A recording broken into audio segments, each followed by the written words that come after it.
Rain hammered the roofs of Greenview Estate like angry drums. A small figure stood shivering on the veranda of Block C, cheeks wet with rain and tears. Erica, 8 years old, ebony-skinned, with 2 neat afro puffs tied with yellow beads, hugged her school bag to her chest while the front door sat locked behind her. From the upstairs balcony, a woman in a lilac wrapper and a satin blouse adjusted her long braided ponytail and said in a flat voice, "When you learn respect, you will come inside." Neighbors slowed under the storm, staring. Then Erica swayed, her knees buckled, and she crumpled to the wet tiles. Someone screamed. A siren wailed at the estate gate.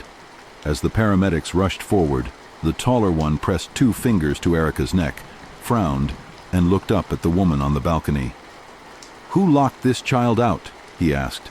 "Her pulse is weak, and there's something else." His voice trailed off as he peeled back the sleeve of Erica's uniform and saw the faint purple marks. Earlier that morning, Greenview Estate had been its usual cheerful noise: Okada horns, small children in colorful backpacks, and the security man, Baba Kahinda, greeting everyone from under his green cap. Erica, in her well-worn Navy school uniform and black sandals, had waved shyly at him. Her beads clicked when she moved. She liked the sound. It felt like tiny bells cheering for her. Beside her walked Sade, her stepmother, 32, elegant, with smooth, dark skin, a braided ponytail that brushed her shoulder blades, gold studs in her ears, and a purse that matched her lilac wrapper. From a distance, Sade looked like a picture in a fashion magazine. Up close, her eyes were cold like rainwater. Erica's father, Tunde, had already driven off in his silver sedan. He wore a crisp shirt, neatly ironed trousers, and a low fade haircut. He worked in a tech office on the island and always said, "I will be back by 7." He meant it, but traffic and deadlines often turned his promises thin as paper. He believed Greenview was a safe place. He believed Sade's gentle smile. He believed Erica was learning to be strong. Neighbors believed the smile too. Sade had one for everyone. At the church gate, in the market, at the estate meetings. "Ah, Sister Sade," people said, always put together. She would laugh lightly and adjust her scarf, but the smile fell away like paint whenever she and Erica were alone. It began with little things. Sade forgot to oil Erica's scalp, and her hair hurt when combed. "Don't make noise," Sade would say, dragging the comb through the coils. "You are too old to cry." The neighbor Auntie Bisi once saw Erica wince and offered a jar of shea butter. Sade smiled at Bisi. "Thank you, Ma," she said. The jar ended up at the back of a cupboard. Then chores stretched longer. Erica scrubbed tiles until her fingers pruned, rinsed plates until the water turned cold, and arranged shoes until the hall smelled of polish. When she slowed, Sade invented new punishments from old stories: kneeling on salt, standing with hands raised for minutes that felt like hours. "It will make you disciplined," Sade would say, tying her wrapper tighter. "Your mother spoiled you." Erica's mother had been gone for 2 years. Even the air seemed to know. Some evenings, when the sky turned orange, Erica felt the world hold its breath, as if waiting for the door to open and hear her mother's gentle humming. It did not open. The humming lived only in Erica's memory now, soft as a lullaby, almost too soft to catch. At school, Erica did well, especially in drawing. She sketched houses with tiled roofs like the ones in Greenview, girls with bead-tipped puffs, trees bent by Lagos wind. Her teacher, Miss Kioma, kept a special file for her pictures. "You have eyes that see stories," she told Erica, tucking a plait behind her ear. "Don't stop." But at home, pencils were mess, and drawing was waste of time. One Saturday, when the estate kids prepared for an art fair at the community hall, Erica came downstairs with a folder of her best sketches: market women in bright Ankara, a boy balancing oranges, a church choir in matching lace. Sade glanced at them and sighed. "Look at the dust you have drawn," she said, and dropped the folder into a bucket of soapy water. The colors bled into a cloudy gray. Erica bit her lip so hard it stung. She picked the wet papers from the bucket, one by one, and smoothed them on the veranda floor. The sun did not come out to save them. There were moments of kindness, small and bright. Baba Kahinda slipped Erica ground nuts from his pocket when she walked by. Auntie B.C. braided Erica's hair gently on Sunday afternoons, parting straight lines, threading beads that matched her dresses. "You will outgrow this season," Bissy would murmur. "Keep your shoulders straight." Erica sat tall just to please her, beads clicking softly, but the highs were chased by deeper lows. One evening, Sade discovered that Erica had kept a tiny picture of her mother under her pillow, a photo in which her mother wore a yellow geal and a broad smile, arms around a baby Erica. Sade stared at it, nostrils flaring. "Throw it away," she ordered. "You live in my house now." When Erica hesitated, Sade slapped the picture from her hand and swept it into the trash can. That night, Erica lay awake staring at the ceiling, tracing the shadow of the fan with her eyes until dawn. Tunde noticed little. He was tired. He believed arguments were small storms that would pass. "Sade means well," he told himself, tying his tie. "They just need time." When he saw faint marks on Erica's arms, Sade explained, "Mosquito bites. The girl refuses to use repellent." He nodded and rushed to beat traffic. The day of the rain began with heat. By noon, clouds had gathered like angry chiefs. An estate announcement crackled on the loudspeaker. "Parents, please pick your children early. Storm is coming." Tunde called to say he would be late. Sade picked Erica from school with a tight face. "Did you spill water on your homework?" she asked. Erica shook her head. "I did not." Sade reached back, grabbed the workbook, and flipped through the pages. A teacher's note read, "Excellent work." Sade snapped the book shut. "Lies," she muttered, trying to act perfect. At home, the wind rose. Sade sent Erica to mop the corridor. "Before the rain blows dust inside." Erica moved quickly, beads tapping her shoulders. "Faster," Sade said, standing with folded arms, her braided ponytail swaying. "You are too slow." A flash of lightning split the sky. Thunder followed like a drum roll. When Erica finished, her breath came fast. She held the mop and looked hopefully at the living room door. "Stand outside and think about your bad attitude," Sade said, glancing at her phone. "Maybe rain will wash it away." She turned the key and slid the bolt. At first, Erica pressed her forehead to the wooden door, whispering, "Please, Auntie, please." The wind answered for Sade. Rain began, big, heavy drops that slapped the tiles. Erica hugged herself. Her puffs sagged. Yellow beads caught the water and glowed like tiny lanterns. Minutes stretched. Her teeth chattered. She knocked again. No answer. The corridor filled with rainwater inch by inch, cold around her ankles. From across the block, a small boy named Musa saw her and ran to fetch his mother. People started peeking from their windows. "Is that not Tunde's daughter?" someone asked. "Why is she outside?" Another voice said, "Call security." Footsteps thundered down the stairs. Baba Kahinda came running, raincoat flapping. He banged on the door. "Madam Sade, open! The child is outside."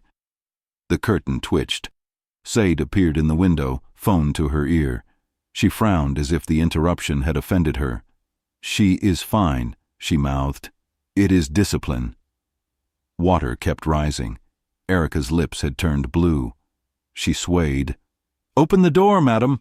Baba Kahinda shouted, his green cap dark with rain. "This is not discipline." Another flash of lightning. Erica blinked hard. The world swung. She felt very small and very far away, like a paper boat in a wide river. Her knees gave way. She dropped to the tiles, eyes rolling back. Auntie B.C. screamed, "Jesu!"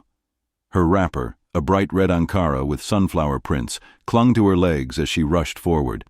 She knelt in the rain, lifted Erica's head, and patted her cheek.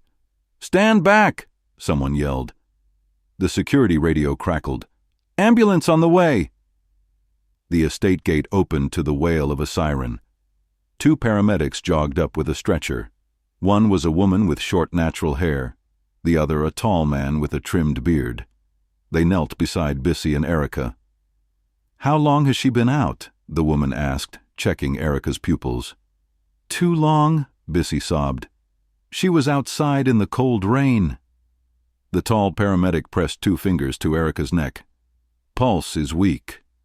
He peeled back the wet sleeve of the Navy uniform to attach a monitor. Purple marks ringed the small arm like faded bracelets. He paused. Raindrops beaded on his eyelashes. Around them, neighbors pressed together under umbrellas and headscarves. Even Musa stopped crying and stared. The tall paramedic looked up at the balcony. Sade had finally come down, tying her scarf tighter, eyes darting. "Who locked this child out?" he demanded.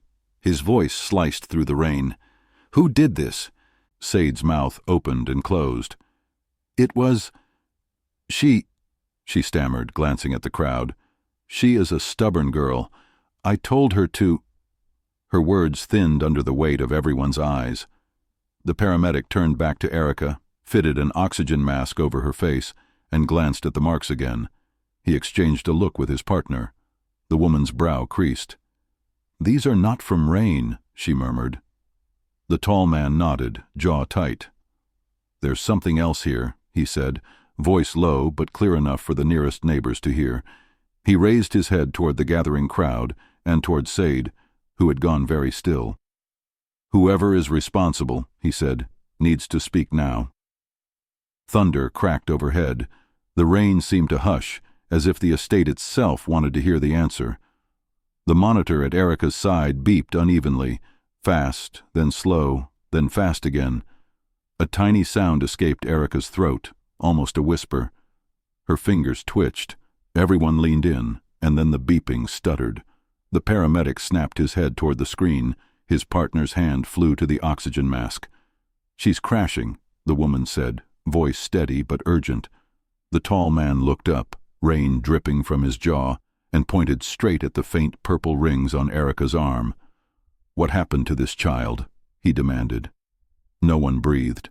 Sade took one step back, her braided ponytail brushing her shoulder.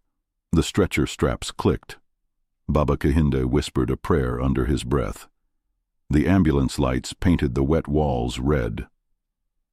"Because whatever it is," the paramedic said, eyes hard on Sade, "it's not just the rain." The monitor let out a long, thin tone, then cut to silence. The siren wailed louder, echoing against the estate walls, bouncing through every corridor and window, until even the children hiding behind curtains pressed their palms to their ears. Erica lay motionless on the stretcher, her little body shivering under the thin blanket the paramedics had draped over her. The paramedic with the trimmed beard began chest compressions, counting firmly. 1, 2, 3, 4... His partner pumped oxygen into Erica's lungs with practiced rhythm. The air smelled of wet earth, metal, and fear. The neighbors huddled closer despite the rain. Mothers clutched their children tighter. Some muttered prayers in Yoruba, others crossed themselves. Baba Kahinde knelt just beside the stretcher, whispering, "Oluwa, don't take this innocent soul away." Sade stood frozen, her wrapper clinging to her legs, her phone forgotten in her hand. The gold studs in her ears caught the flashing red lights, making her look more like a statue than a woman. Her lips moved, but no sound came out. It was as though her voice had drowned in the same rain that had almost drowned Erica. The beeping of the machine returned, faint but steady. A collective sigh rolled through the crowd. "She's back," the female paramedic announced, relief flickering across her face. But her eyes did not soften. They darted once more to the bruises on Erica's arm, then up at Sade. Her silence spoke louder than words. The neighbors turned their gazes toward the stepmother. Auntie Bisi stood, her wrapper heavy with water, and jabbed her finger at Sade. "We warned you, Sade," she spat. "We have seen things. The way you treat this child. It is not discipline, it is wickedness." Murmurs surged through the crowd like a wave. "Yes, I saw it. That girl is always scrubbing alone. Her eyes, always sad. She never plays like the others." The words stung sharper than rain. Sade's face stiffened, her jaw clenching, but her eyes betrayed fear. "Enough talking," the tall paramedic cut in. His voice was stern, almost commanding. He lifted Erica carefully onto the stretcher, strapping her in. "We must move her to the hospital now." The neighbors parted, forming a corridor. The stretcher wheels clattered against the wet ground. The ambulance lights splashed red across the puddles. But just as the paramedics began to push the stretcher toward the gate, a small sound rose from Erica's lips. Her eyes fluttered, heavy and dazed. Then, with a trembling hand, she pointed, not at the sky, not at the neighbors, but directly at Sade. Gasps filled the air. Even the rain seemed to hush. The paramedic paused, turning to look at the stepmother. "Madam," he said slowly, "you will need to come with us." His words carried weight. They were not an invitation. They were a summons. For the first time, Sade's composure cracked. Her lips trembled. She clutched at her wrapper as though fabric could shield her from judgment. I didn't mean," she stammered. But her words drowned under the wails of sirens and the neighbors' murmurs that grew louder, sharper, like knives cutting through her lies. As they loaded Erica into the ambulance, Tunda's silver sedan screeched into the estate. He stepped out, tie loosened, eyes wide with confusion. "What happened?" he shouted, rushing forward. His gaze darted from the ambulance to the crowd, then to Erica's frail body on the stretcher. "Erica! My baby!" His voice broke like glass. Nobody answered at first. Everyone's eyes swung toward Sade. The tall paramedic tightened his grip on the stretcher rail. "Sir," he said firmly to Tundi, "get in. We're losing time." Tundi stumbled forward, his shoes splashing in puddles. He gripped his daughter's tiny hand, tears streaming down his face. "I'm here, Erica. I'm here." The beads in her hair clicked faintly as she shifted under the mask, her eyes barely open. Behind him, neighbors closed in on Sade. Whispers turned into accusations. "We should report her now." "Let the police handle this." "This cannot continue." Sade's chest rose and fell rapidly. She took a step back, her braided ponytail sticking to her soaked blouse. "I only wanted her to respect me," she muttered, more to herself than anyone else. Her words sounded small, pathetic against the thunder rolling above. The ambulance doors slammed shut. The sirens screamed, pulling away into the wet night. Tunda's face pressed against the glass window as he clutched his daughter's hand. The neighbors watched until the red lights blurred into the rain and vanished. Silence fell. Only the rain remained. And then Auntie Bisi turned sharply, pointing again at Sade. "We will not keep quiet this time," she said, her voice firm, ringing over the estate. "Tonight, everyone saw. No one will cover for you again." Sade's eyes darted around, searching for an escape. But every door, every window, every gaze pinned her where she stood. And somewhere deep in the shadows of the estate, another secret waited to crawl out, one that would make this night even darker and more shocking than anyone expected. The hospital corridors smelled of antiseptic and fear. Bright fluorescent lights flickered above as nurses wheeled Erica into the emergency ward. Her small frame looked even smaller against the crisp white sheets, her yellow hair beads dull under the harsh light. Tunde rushed beside the stretcher, gripping her hand as though letting go might mean losing her forever. "Doctor!" he cried out as they pushed through swinging doors. "Please save my child!" A tall doctor with rimless glasses appeared, pulling on gloves. "Father, step outside. Let us work." His voice was calm but urgent. Tunde hesitated, torn between obeying and clinging to his daughter. A nurse gently pulled him back. "She will fight. Give her space." The doors swung shut, leaving Tunde staring at the cold metal surface. His chest heaved. He dragged his fingers across his hair, short and neat just hours ago, now disheveled. Behind him, the paramedics gave their report to the staff. Exposure to cold rain, possible neglect, suspicious bruises. Words that pricked his heart like pins. Tunde turned, eyes narrowing, and there she was, Sade, sitting in a corner of the waiting room, her wrapper soaked, arms crossed tightly as though hugging herself. She looked small now, stripped of her estate elegance, but her face was unreadable. "You locked her out?" Tunda's voice thundered across the room. Heads turned, nurses, patients, attendants, all froze. "My daughter could have died." Sade's lips trembled. I was only trying to discipline her. She was stubborn, Tunde. You don't see what she does when you're not there." "Discipline?" Tunda's voice cracked, anger choking him. "She's 8 years old, Sade. 8. And what about the bruises?" He pointed toward the ER doors. Mosquitoes didn't leave those marks. Sade swallowed hard, unable to meet his eyes. Her braided ponytail clung to her shoulder like a rope she couldn't untie. The silence that followed her failure to answer was heavier than any words. At that moment, the ER doors opened slightly. A nurse peeked out, her expression tense. "She's stable for now, but she's very weak. Doctor wants to run further tests." Relief washed over Tunde, but it was thin, fragile. He collapsed into a chair, his hands covering his face. "Thank God," he whispered. "Thank God." But the reprieve was short. The tall paramedic from earlier stepped forward, this time with 2 uniformed police officers at his side. Gasps rippled through the waiting room.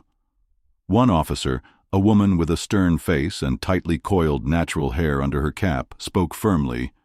"We received a report of suspected child abuse at Greenview Estate. We need to ask questions." All eyes turned to Sade. She rose slowly, her wrapper clutched like a shield. "You can't just—" The officer raised a hand. "Madam, you will come with us. We have witnesses." She glanced at the paramedic, then at the crowd. "And we have the child's testimony." Tunda's head snapped up. "Testimony? Erica spoke?" His heart raced. The paramedic nodded. Before she passed out again, she pointed at her stepmother. Directly. The words sliced through the room like a knife. The other patients whispered among themselves, their eyes burning holes into Sade. She staggered, her face pale despite her dark skin. "No," Sade said, shaking her head. "She's just a child. Children misunderstand things. The female officer cut her off. "Enough excuses. You'll explain at the station." She reached for Sade's arm. Suddenly, Sade jerked back. "No one understands," she shouted, her voice cracking. Tears spilled down her cheeks, surprising everyone. "You all think I am wicked, but none of you know the truth. None of you know what that girl is hiding."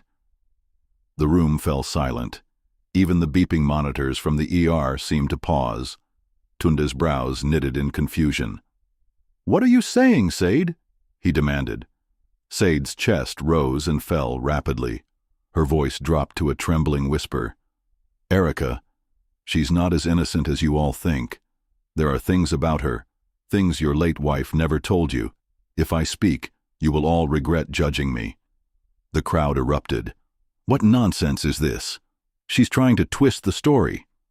"Shame." But Sade's eyes gleamed with something dangerous, something that hinted at secrets buried deep, ready to tear the family apart. The policewoman tightened her grip.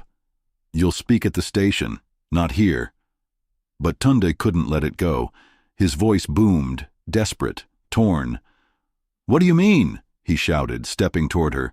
"What secret? What are you hiding about my daughter?" Sade's lips parted. For a heartbeat it seemed she would spill everything. Her body shook, caught between fear and defiance. And then, a loud alarm blared from inside the ER. Doctors shouted. Nurses rushed past with equipment. The doors slammed shut again. The doctor's voice rang out, "We're losing her!" Everyone froze, their blood turning to ice. Tunde's knees almost buckled.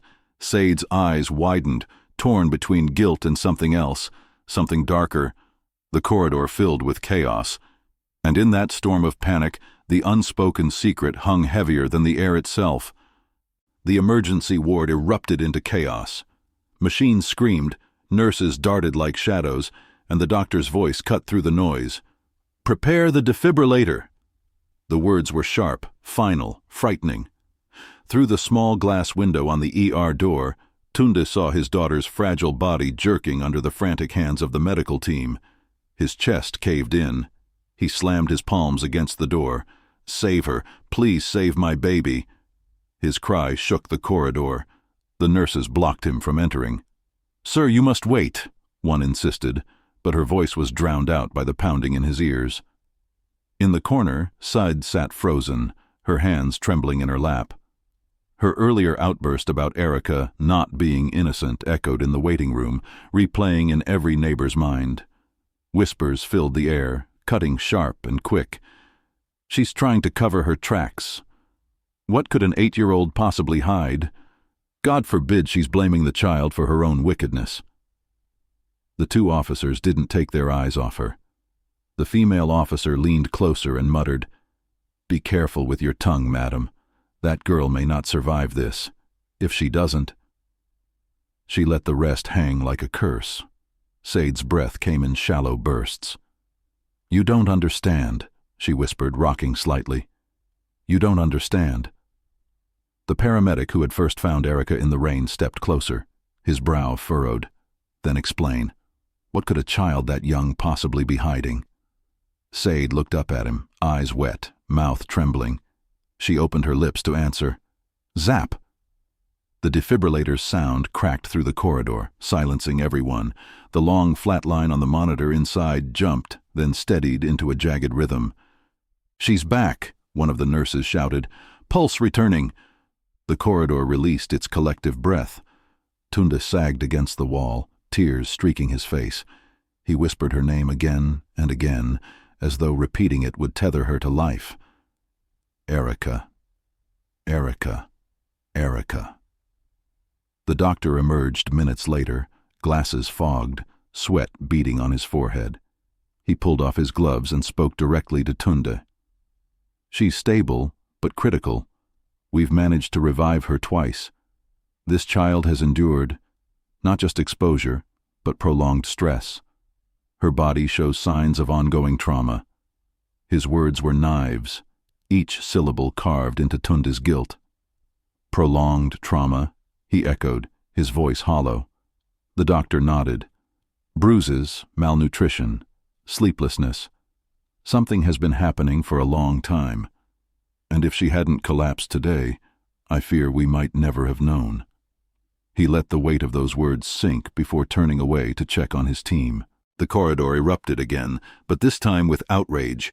Auntie Bisi, who had rushed from the estate to the hospital, slapped her wrapper in anger. "We said it! We told you, Tunde! That woman has been tormenting your daughter under your nose!"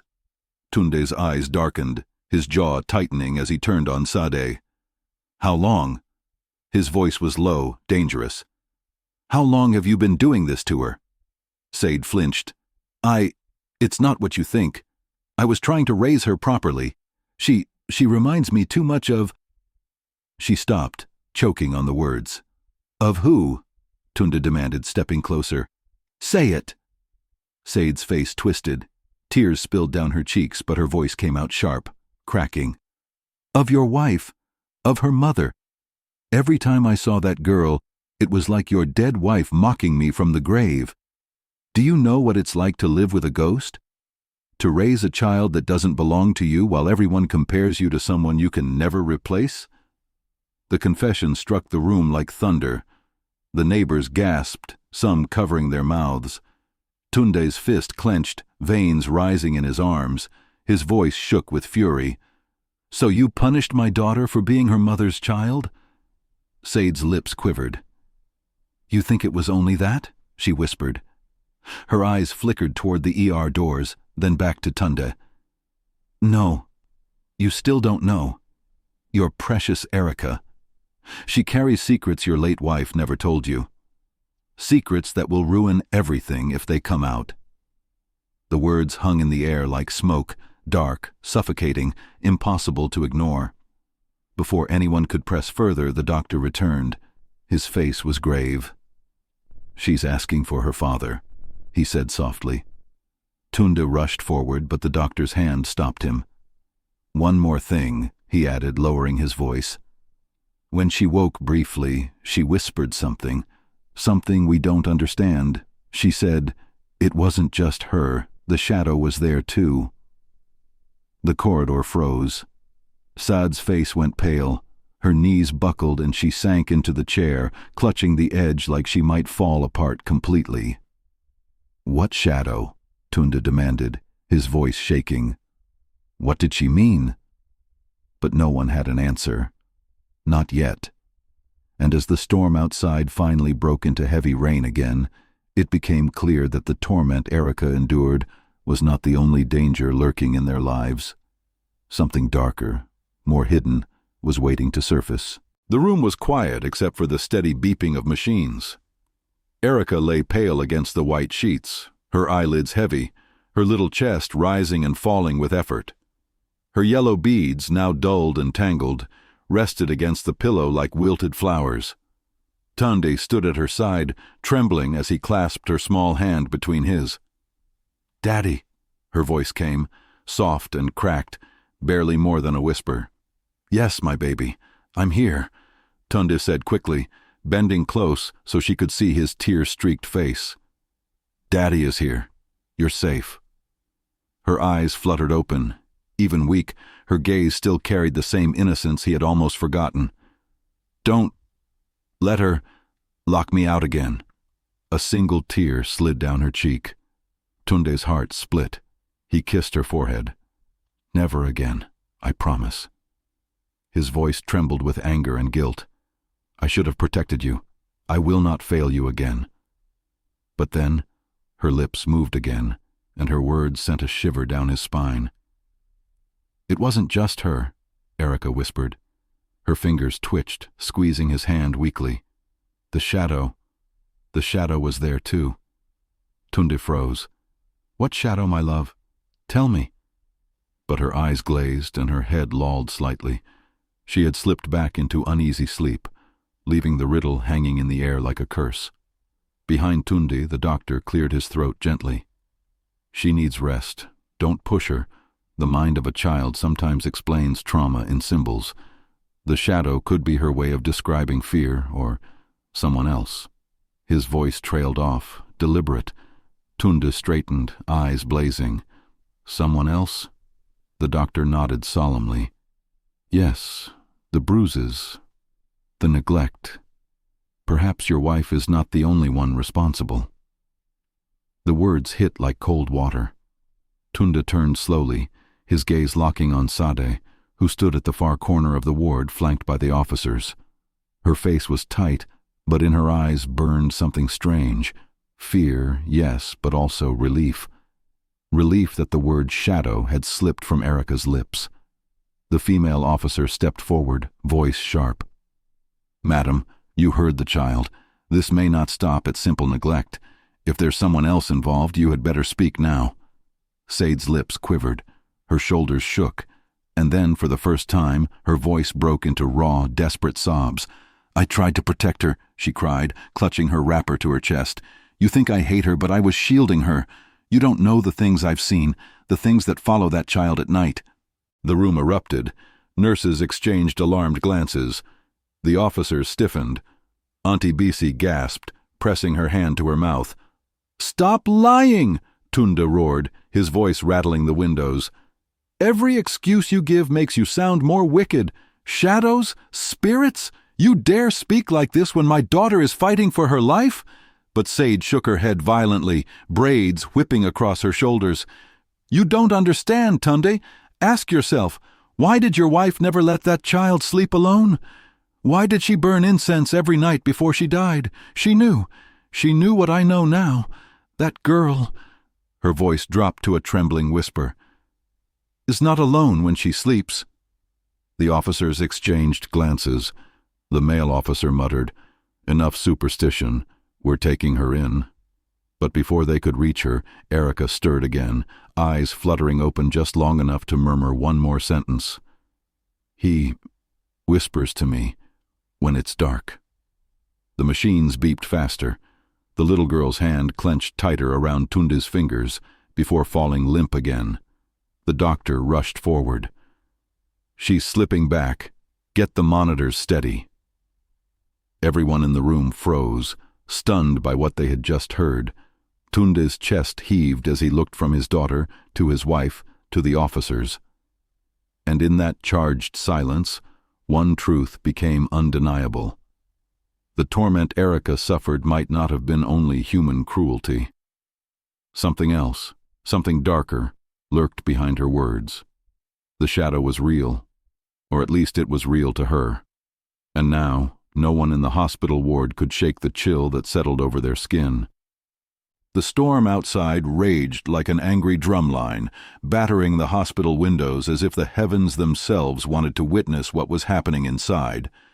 Every clap of thunder made the fluorescent lights flicker, and with each flicker, the word shadow seemed to grow heavier in everyone's chest. Tunde sat by Erica's bedside, his hand gripping hers like a lifeline. His face was pale, his eyes hollow, but his jaw was clenched with resolve. He couldn't get her words out of his mind. He whispers to me when it's dark. The police officers stood at the foot of the bed, their notepads out, trying to make sense of the chaos. The female officer spoke first. "Sir, we'll need a formal statement from your daughter once she's stable. For now, what we have is consistent neglect, possible abuse, and now, this." She paused, eyes narrowing. "This mention of another person, or force." The male officer snorted. "Children talk of shadows all the time.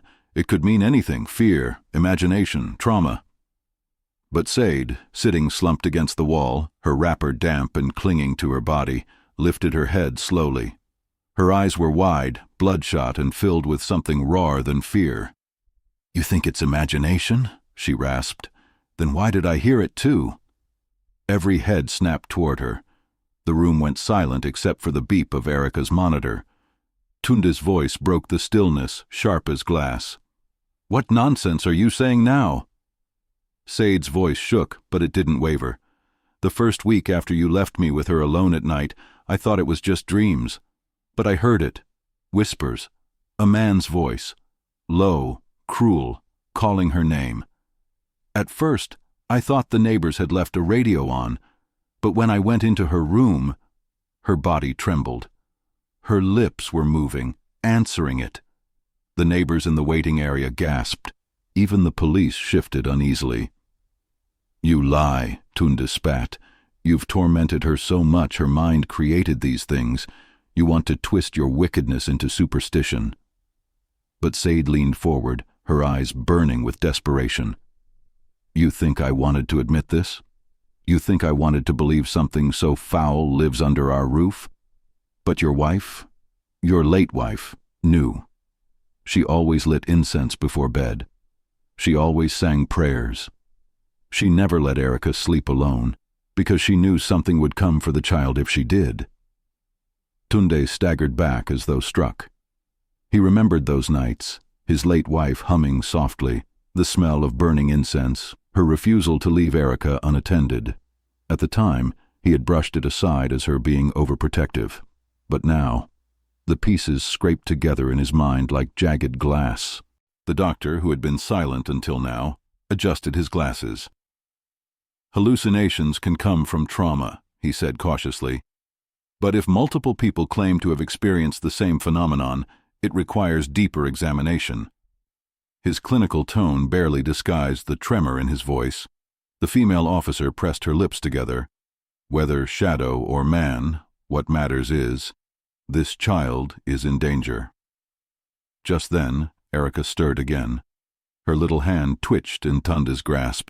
Her eyes opened halfway, glassy but focused. Her lips parted. "Daddy," she whispered, so faint the room had to lean in. He said, "He'll come back tonight."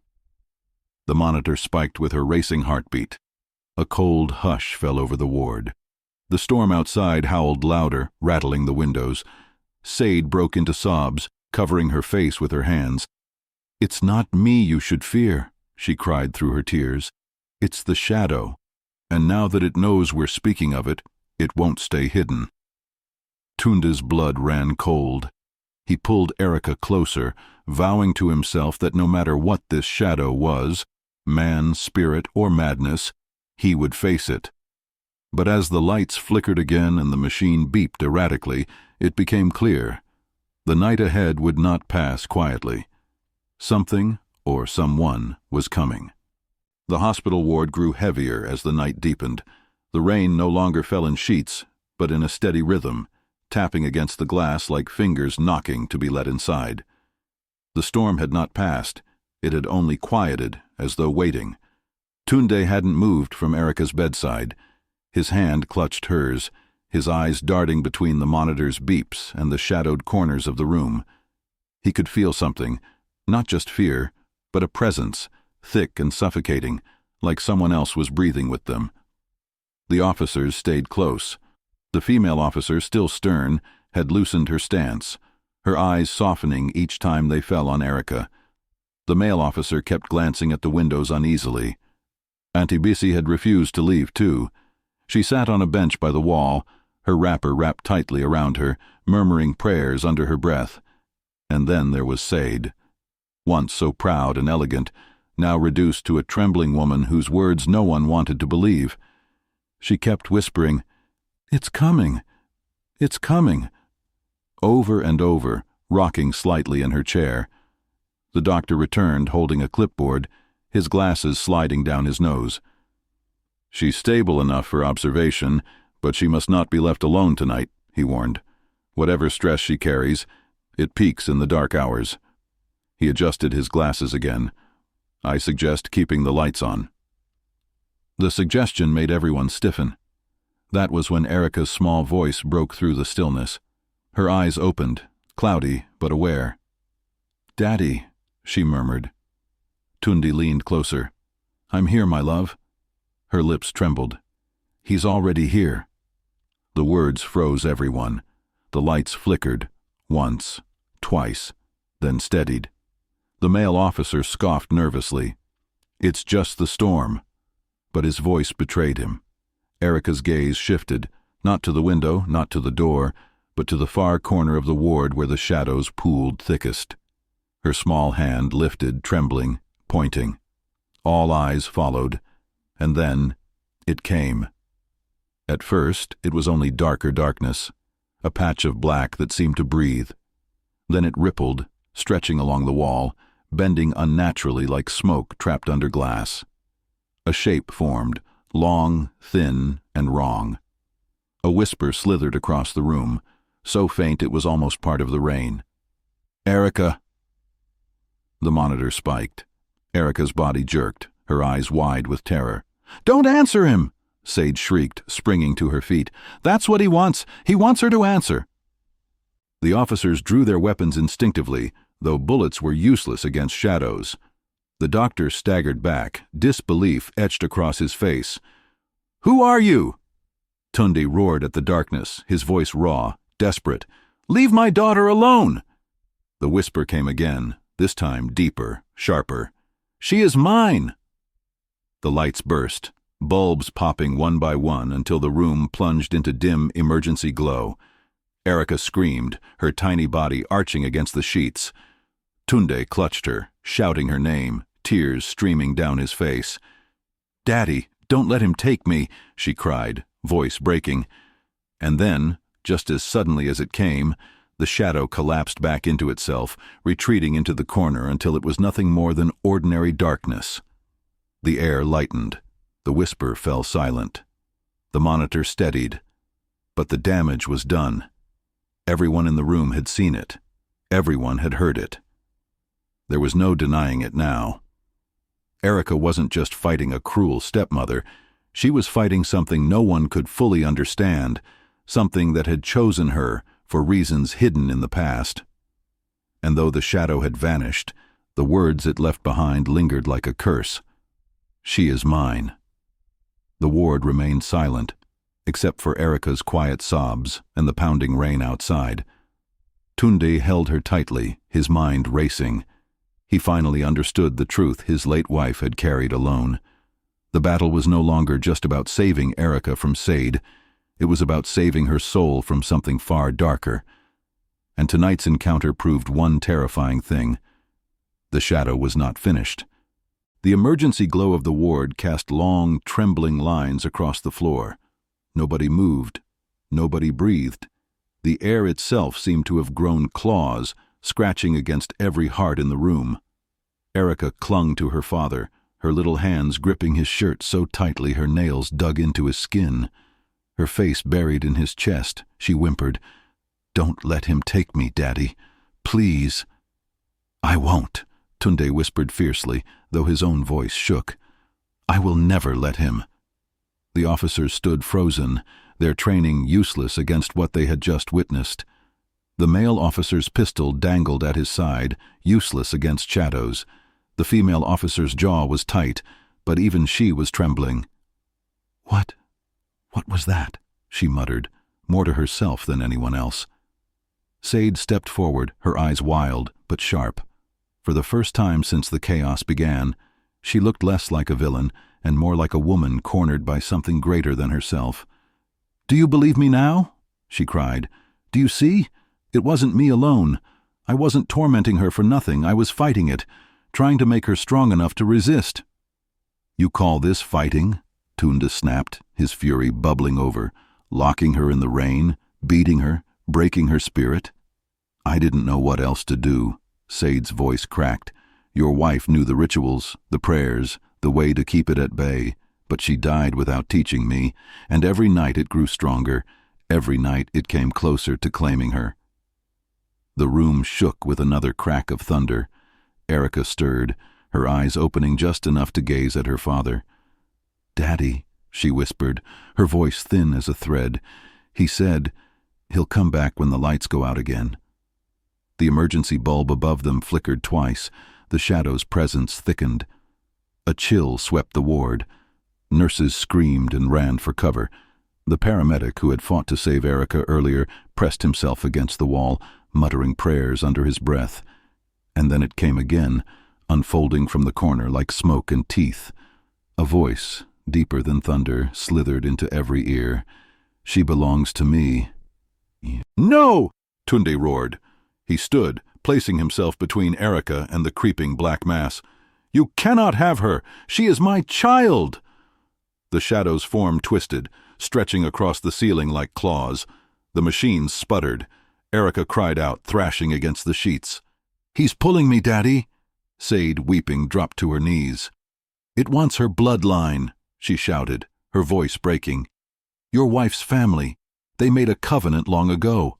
That's why she burned incense every night. She was shielding the child. And when she died, it fell to me. But I failed." Her words fell like stones. Tunde felt his knees weaken. His late wife had kept this secret from him all along? The shadow surged, a dark hand reaching toward Erica. The machine screamed. Erica's body arched, her mouth open in a silent cry. "No!" Tunde bellowed, grabbing her hand and pulling with every ounce of his strength. His heart thundered. His love for her blazed hotter than any fear. "She is mine, not yours, mine." The light above flickered again, then glowed brighter, steadier, as though drawn to his defiance. The shadow hissed, recoiling. Its whisper grew frantic, guttural.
The morning sun rose timidly over Greenview Estate, washing the drenched rooftops in a pale gold. The night storm left puddles that glistened like mirrors across the compound, but the estate's usual cheer was gone. Instead, hushed voices and heavy eyes greeted one another at the gates. Everyone had heard what happened. Everyone was waiting for the full truth. At the hospital, Erica slept peacefully, her little chest rising and falling in rhythm with the soft beeps of the monitor. The yellow beads in her hair clicked faintly when she shifted in her dreams, but her face was calm, free, at least for now, from the torment that had haunted her. Tunde sat at her bedside, his hand never leaving hers. His eyes were red-rimmed, but his spirit burned with renewed strength. He had faced the unthinkable and held his daughter through it. He vowed silently, fiercely, "No shadow, no cruelty, no secret will ever take you from me again." Behind him, Auntie Bessie entered the ward, carrying a steaming flask of tea wrapped in cloth. "You need to drink something, my son," she said softly. "You fought battles last night that even grown men cannot bear." Tunde nodded faintly, but his focus remained on Erica. "She is all I have now, Auntie, all I have." Meanwhile, in the police van parked outside, Sade sat cuffed, her wrapper damp, her eyes swollen from tears. The female officer sat across from her, jotting notes. "You can keep saying you were protecting her," she said firmly, "but the bruises, the neglect, those are on you. Whatever shadow you claim, the law will not excuse your cruelty." Sade lifted her head weakly. Her voice was hoarse. "You think prison frightens me?" Her lips quivered into a bitter smile. "You didn't see it. You didn't hear its voice. That thing is not finished. And when it returns, you'll know I wasn't lying." The officer stiffened but said nothing. She slammed the van door shut, muffling Sade's trembling laughter. Back in the ward, Erica stirred awake. She opened her eyes slowly and whispered, "Daddy." "Yes, my love, I'm here," Tunde said, leaning close. Her small fingers brushed his cheek. "It's quieter now." He smiled, though his eyes brimmed with tears. "Yes, quieter. And it will stay that way, I promise you." But as the morning sun climbed higher, a faint shadow lingered in the corner of the ward, unseen by all but Erica. She stared at it silently, her heart quickening, until the light grew stronger and pushed it away. For now the shadow had retreated, but its promise still echoed in her memory. "She is mine." And though Tunde believed he had won, though the estate rejoiced that the callous stepmother had been exposed, deep within Erica's fragile heart lay the knowledge no one else could share. The battle was not over. The shadow would come again.